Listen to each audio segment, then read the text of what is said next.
Matthew chapter 22, English Standard Version. And again Jesus spoke to them in parables, saying, The kingdom of heaven may be compared to a king who gave a wedding feast for his son, and sent his servants to call those who were invited to the wedding feast, but they would not come. Again he sent other servants, saying, Tell those who are invited, See, I have prepared my dinner.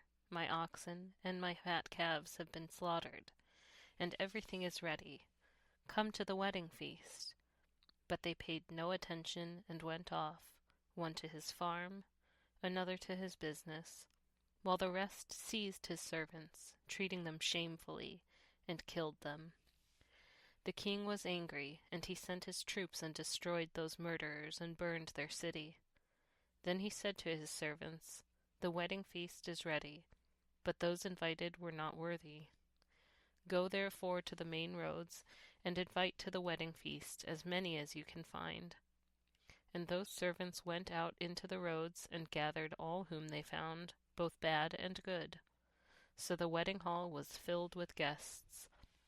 But when the king came in to look at the guests, he saw there was a man who had no wedding garment, and he said to him, Friend, how did you get in here without a wedding garment?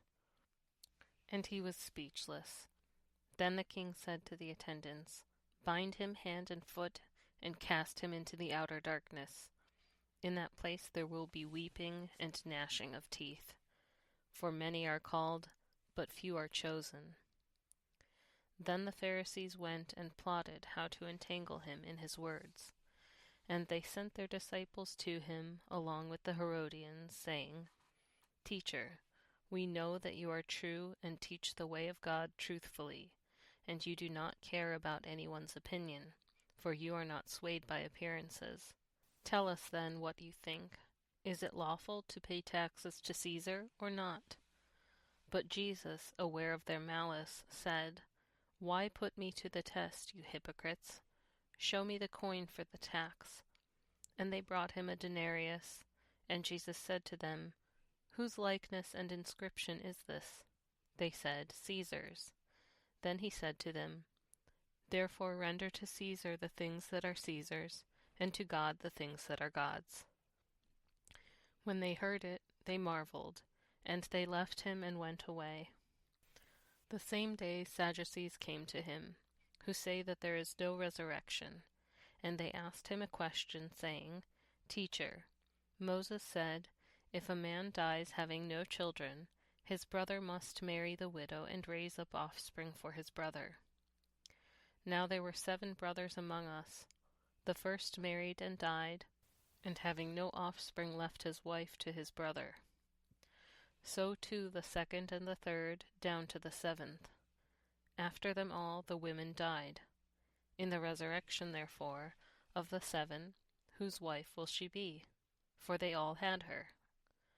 But Jesus answered them, You are wrong, because you know neither the Scriptures nor the power of God. For in the resurrection they neither marry nor are given in marriage, but are like angels in heaven. And as for the resurrection of the dead, have you not read what was said to you by God? I am the God of Abraham, and the God of Isaac, and the God of Jacob.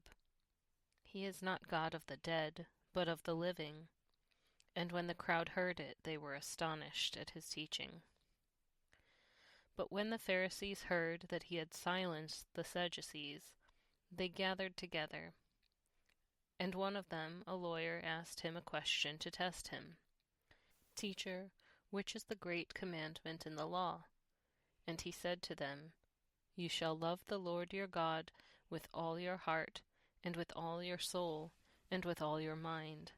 This is the great and first commandment. And a second is like it. You shall love your neighbor as yourself. On these 2 commandments depend all the law and the prophets. Now while the Pharisees were gathered together, Jesus asked them a question, saying, What do you think about the Christ? Whose son is he? They said to him, The son of David. He said to them, How is it then that David in the Spirit calls him Lord, saying, The Lord said to my Lord, Sit at my right hand, until I put your enemies under your feet. If then David calls him Lord, how is he his son?" And no one was able to answer him a word, nor from that day did anyone dare to ask him any more questions. This is the gospel of our Lord.